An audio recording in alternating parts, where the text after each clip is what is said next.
दिनांक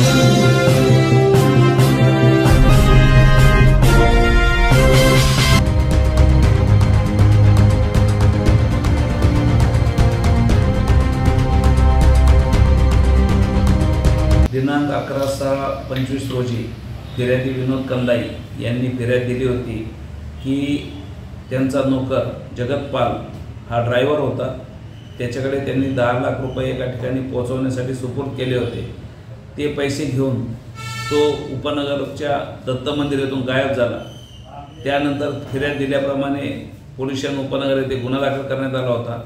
या गुन्ह्यामध्ये युनिट 1 ने समांतर तपास करून गुन्ह्यामध्ये PSI श्री चेतन श्रीवन, राहुल पालखेडे, महेश साळुंखे यांनी टेक्निकल ॲनालिसिस करून इतर स्टाफच्या मदतीने त्यांचा राजस्थान हरियाणामध्ये शोध घेतला। त्यामध्ये नंतर मग जगतपाल याला ताब्यात घेण्यात आलं आणि दुसरा त्याचा सुशील म्हणून मित्र होता, त्या दोघांना ताब्यात घेऊन 10 लाख रुपये जप्त करण्यात आले आहेत। त्यांच्याकडून एक गाडी पण जप्त करण्यात आली आहे। असा मुद्देमाल जप्त करून तो मुद्देमाल उपनगर पोलीस स्टेशनच्या ताब्यात देण्यात आलेला आहे। सर, चोरीस गेलेली संपूर्ण रक्कम ही रिकव्हर झालेली आहे? पूर्ण रक्कम रिकव्हर झाली।